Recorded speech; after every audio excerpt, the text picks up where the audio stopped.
I think this thing is live. Oh, oh, oh, ah, oh. Are you ready? I said, are you ready? Yes, it is. We just blowing up that squad. Back with another one. Back with another D spot. Yes, indeed. It is Monday. It is that 9th of June. And it is, of course, time for a D spot. Welcome, everybody. We are going to unpack that gut punch to Spain and the fans following last night's 2-2 draw, the 5-3 loss on penalties against Portugal in the Nations League final. My goodness, this is, of course, going to be a bit of a Barça-centric meltdown, if you will. Maybe because Luis de la Fuente, certainly not his name, some calling him Luis de la Cope, pulled some, let's call it head-scratching substitutions moves. We already saw it in the starting 11. He left Spain with 0 Barça players on the pitch in extra time. Was it an anti-Barça conspiracy? We will address the topic just to please the Madrid-based media. We're going to dive into that. We will dive into the stats. I personally don't think so. I will tell you at the top of the show. But hey, what will it mean for Spain's World Cup hopes? Plus, we will get to the nitty-gritty of the Barça world called the Planet Barça. So, without any further ado, let's get nasty, sons. Welcome to the show. Another little intro. Another little tune. It is D-Spot in the end, so you know what the deal. You know who is back. Back up in the house. It is another D-Spot D-Spot production. And you know what? The D-Spot production has been letting me down just slightly. I have to address the latency issue, the lag over here. What is happening? I've got state-of-the-art equipment. All I did was play around just a little bit with the settings for the microphone. I did acquire a DAW. I did acquire a few fun toys. Got this perfect, beautiful Shure microphone as well to bless this voice. But what has happened to the delay? Why this latency? Why this not being able to be in sync when all I want to do is spit some bars and have it be in sync and show off another one of my passion, another one of my talents. In any case, we are here, of course, today to address the elephant in the room. It was pitched to be a Lamine Yamal against Cristiano Ronaldo showdown, and it turned out to be, well, an applause for the old man. An applause for Grandpapa. Cristiano. Yes, you said. Well, I understand you are surprised. The applause are indeed for the Cristiano Ronaldo fanboys and the man himself at the old age of 40, getting another notch on the belt. The Nations League, never going to be the major tournament, but we have a lot to uncover, and I know I had a lot of you waiting to either hear from me, see from me, had this moment prepared to see a Lamine freeze out, because there's no other way to put it. Really, a Lamine Yamal that was a no-show in this final, and that is now on the receiving end of some criticism.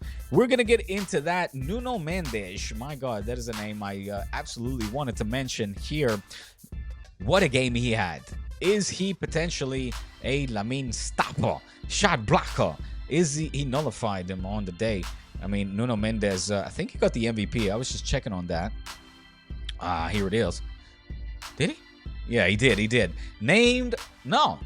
Yes, he did. He did. Well, I mean, obviously him and Cristiano were the heroes for Portugal. Both scoring, pulling a comeback as Spain pulled away initially. But Nuno Mendes with an absolute banger. He deserved it. Cristiano deserved it too. I'm not going to make... I called him Cristiano Botoxo. That's right. Cristiano Botoxo. My goodness. I mean, my man, take it easy. You don't need it. You're a good-looking man already. You have done enough to the face, the structure of your face. To on top of that, put all of that shit. I mean, does it make him hit the ball better or what? Botoxo. Take it easy on that. It's not a good look, my friend. Not at a certain age. Like me, it would be me putting on some Botoxo myself and sitting here, with this stretched out forehead that at some point in time, it's like, let it go. Let it go. Just let it go. Go with the flow, baby. You've done it. You've achieved everything that most mortal men, such as myself, will never achieve. Leave the skin drag and drop and sag and melt on your face. Your bones, the muscle structures, it changes over time. Cristiano Botoxo, don't do it. Not a good look. Anyway, some took issue. Some saw the humor in it. He might be in the running now, some say, for the Botox de Oro, obviously. The Botox de Oro, the Balón de Oro, talks have now heated up again. Where does Lamine Yamal rank after the final disappearance in the final? Is he still on par with Dembele? It was Dembuz and Lamine Yamal in the front runner in head to head. Mbappe was a forced third, as I mentioned on the Churros podcast on Friday. But this Nations League almost made it look like Lamine has got a chance to get one over Mbappe. He certainly did in the semifinal. Let's not kid ourselves. The kid made light work of Dembuz and company, Le Bleu, on the day and had a phenomenal match. But we got to say it like it is. And for all of you that call me a blind, biased, fanatical, radical Barça fan, maybe not always, because it was pretty obvious that last night Lamine didn't have one of those most inspiring games, and we're going to get into that. So I hope everybody is doing good. I hope everybody has enjoyed their weekend and is ready to face the week. It is the 9th of June.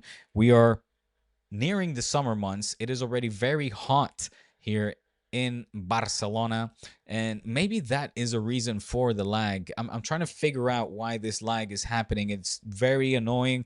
I want it to be a professional production here at B Spot as well as Churros, but things like this, man, they really rub me the wrong way. So if anybody has any idea why this latency, why the system, the audio, and the visuals are not in sync, and how I can optimize it, do let me know, because this is new. And what I was usually used to is just it's an overheating of the laptop itself, but it's one of the new MacBooks.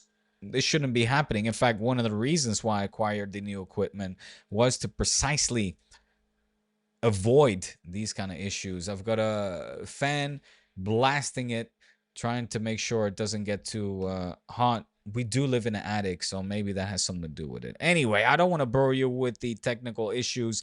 I'm sorry for those that are tuning in for the video. I am planning on putting the audio only out and, create a sort of podcast style of D-Spot as well, as opposed to just and only relying on the video. We're not live today. The reason for that is as well because it is lag. I'm going to try to see if I can actually sync it, on just edit that on a video editor here, and at least fix the audio. So sorry for not being able to take your questions. I will jump over to your questions, though, those of you that are subscribed to Churros on Patreon. And again, for those of you that want to support independent content creators in its maximum expression, head on over to churros.com patreon.com/churros y tácticas to become a member. Or also, there's memberships here via YouTube memberships. I much appreciate. Back to the game, shall we? Back to the question at hand. Let's leave the tunes and the rhymes for another times. Spain started strong, right? We had Thubimendi that struck first for Spain. It was Oyarzabal and Zubimendi that came up with the goods in terms of goals, and that Nuno Mendes and Cristiano Ronaldo strike that then eventually forced the whole game into extra time. The shootout, Alvaro Morata had to come on and had to miss. Diogo Costa with, can you call it a good save? It was a poorly taken penalty. It handed Portugal their second Nations League title. Spain now tied with Spain. Spain could have been the increasing their dominance. I think it started in 2019. It's now 2-all. So the peninsula, the Iberian Peninsula, having a monopoly over the 4-year-old Nations League tournament. The stats showed that Spain were slightly more dominant, perhaps in creating shots and in possession of outrightly so.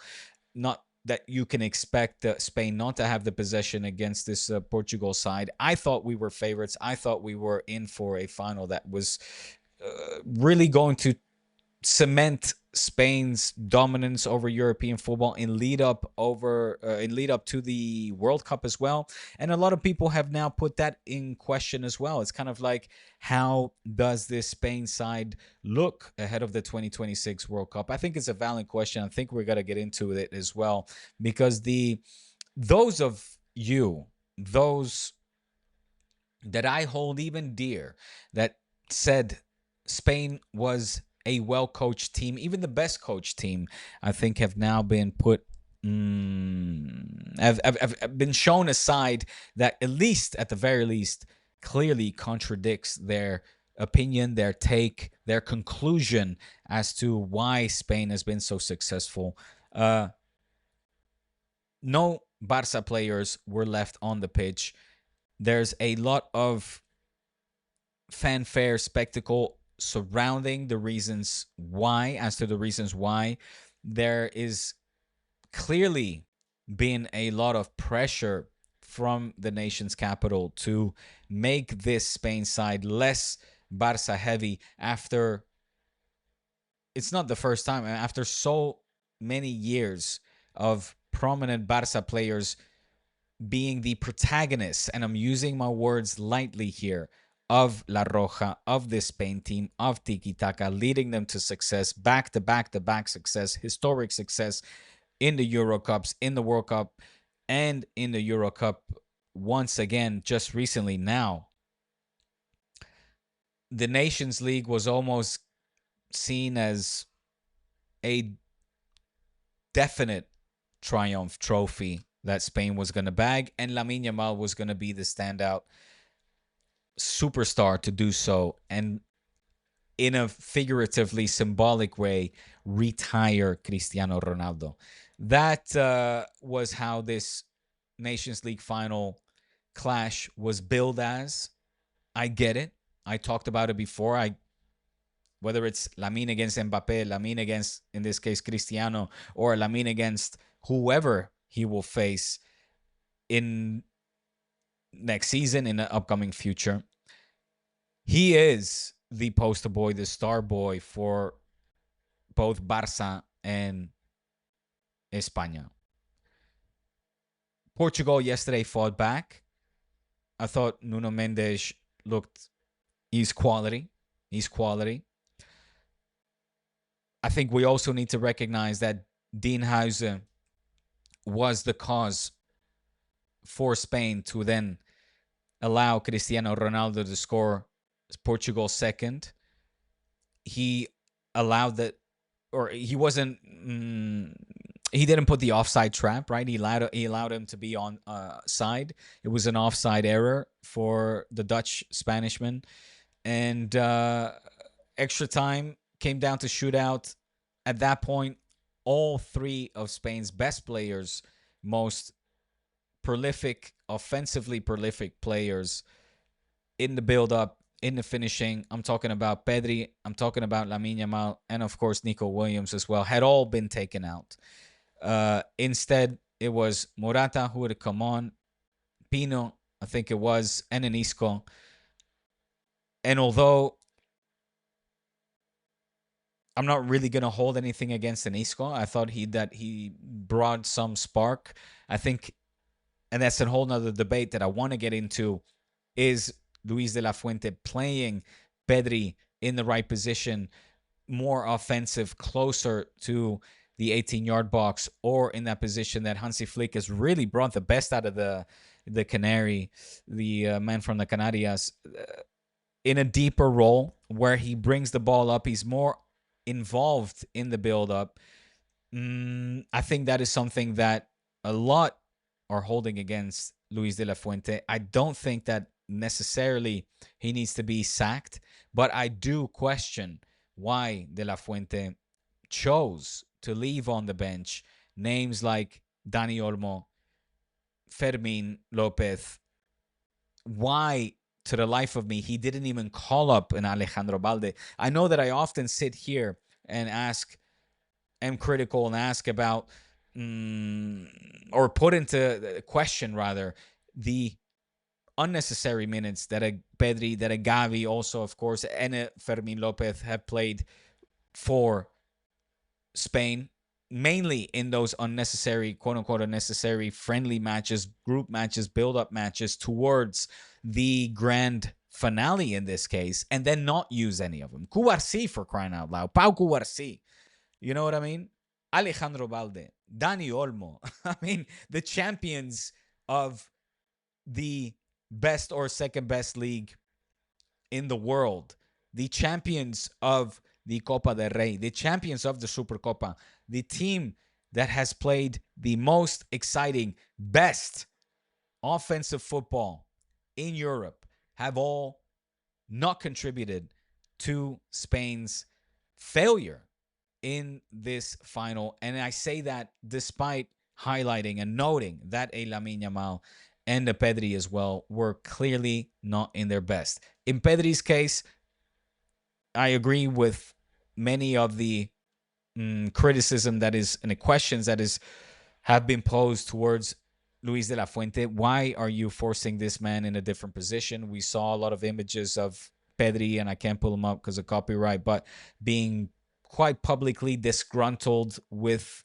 we don't know why, we can interpret why, but kind of talking to, you see him talking to Cubarsí, you see him talking to other teammates, and we don't know what is being said. They're doing the mafioso. What a motherfucker, I'm being put in this position, man. Why does he put me in this position? I can't for the life of me understand. I'm not a finisher. I build that up. I get the ball from the back. Run with it. Got that vision. Spot motherfuckers making their run into the final third. I explored that space. I'm not there to be in the final phase. I build up. I imagine conversations were exactly like that in English, in that accent, for the man from the south of Spain, the island of the Canarias. There's no doubt. Why? Why keep Cubarsí on the bench? Hauser, I think, and I'm not being biased here, the boy is Dutch and Spanish. Similar to myself. He doesn't have Spanish blood, but he did live here since the age of 5. So we are more or less on par. I'd like to think that I'd be able to choose whether I play for Orange or La Roja, and it will be a tough decision. When I was a kid, I'd put myself in that position many a time, and I would usually choose Orange, and therefore I hate Hausen. No, I'm joking. I think he's a fine defender, central defender. I think Lormand is a fine central defender. I don't think Cubarsí would have been the game changer on this occasion. I do wonder, though, why you wouldn't choose one of the best defenders in Spain right now and force a Heiser Lormand. We know that Cubarsí is quick on the ball. We know Cubarsí's passing, whether it's short or long, is second to none. Again, the stats show this stuff. Look it up. Look it up. Cubarsí's passing is second to none from the back, skipping defensive lines, finding Lamine charging. It wasn't meant to be. Mingueza had to start. Lormont had to start. Hauser had to start. And again, I think they're fine players. I think Mingueza was not so fine. But then again, neither was Pedro. Oh, I thought Pedro Balde. The name of Balde has to come up. Cucu and su paella are great, but you cannot excuse, therefore, not calling upon a Alejandro Balde, who arguably is the best left back for Spain. Arguably, at the very least, needs to be included, and he wasn't. Fermin Lopez, Gavi, Dani Olmo, the biggest of all. Revulsivos. No sé cómo traducirlo. I don't know how to translate that directly. It's those that come off the bench that ignite a spark, right? That ignite something fresh, something new, something creative. Give a little je ne sais quoi, a little added touch of ping brilliance, unpredictability.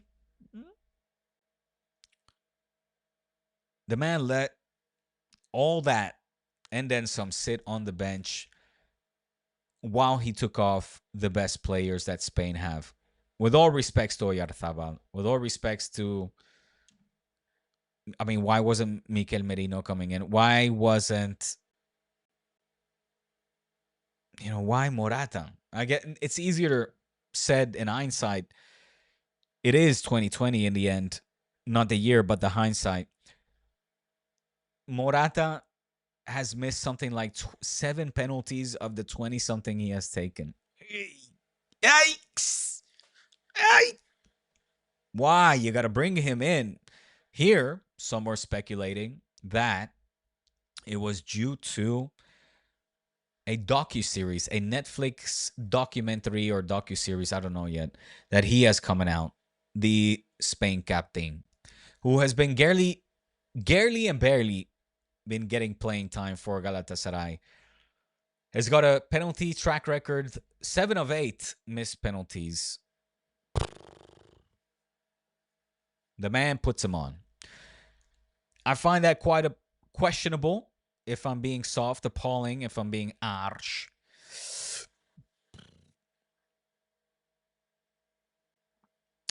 And for Lamine Yamal, look, he took him off in extra time for Yeremy Pino, who I think has been fine throughout the season.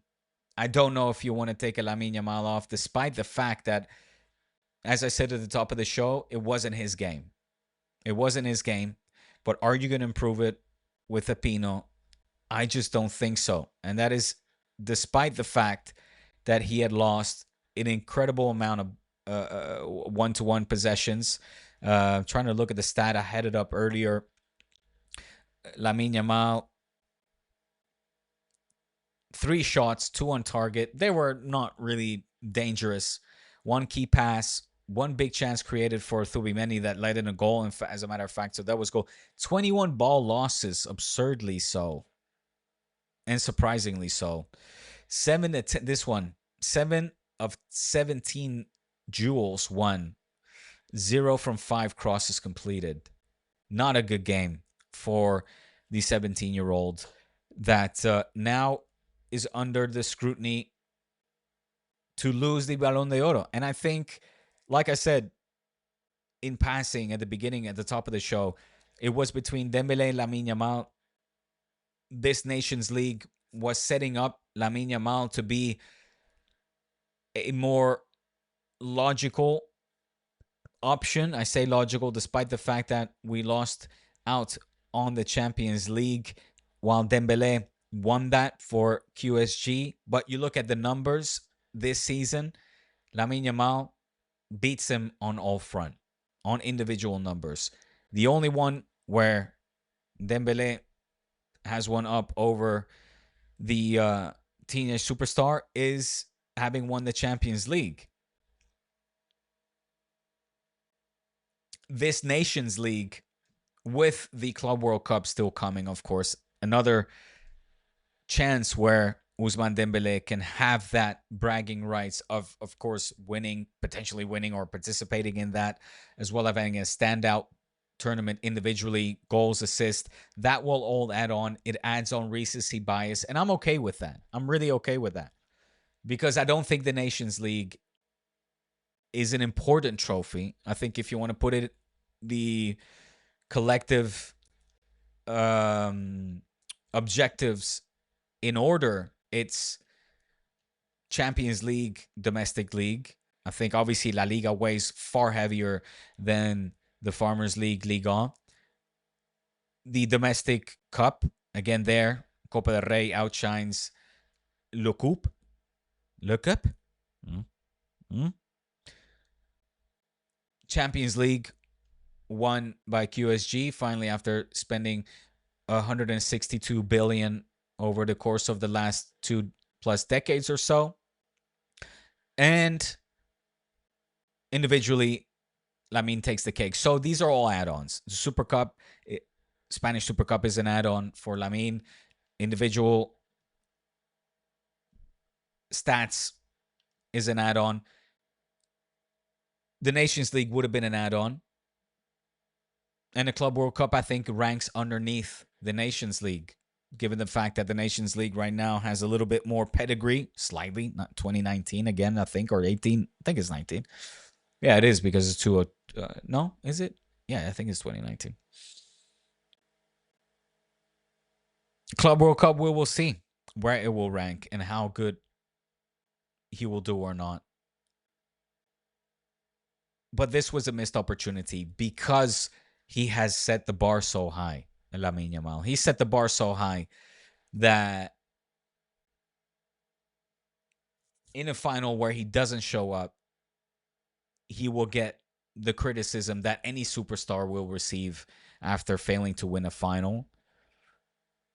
And quite frankly, it's kind of a first for him because in the semifinals, you could not point a finger at Lamine Yamal and say, hey, Barça lost because of this guy. No, he was very present and definitely wasn't the reason why a Barça didn't defeat Inter or why Spain didn't, or he was the reason for even Spain advancing into the final after the game against France. And for that matter, the goddamn reason why Spain won the Euro Cup in the first place. For those of you circling back to Luis de la Fuente is a good coach that hold Luis de la Fuente at a high regard, we cannot anymore. We cannot, after the substitution, seeing what took place in the semifinal where you take off your best players, your Pedris and Lamine Yamals, and France nearly, goddamn it, pull in a miraculous comeback, ending the game 5-4 as opposed to 5-1 or 5-2. And then,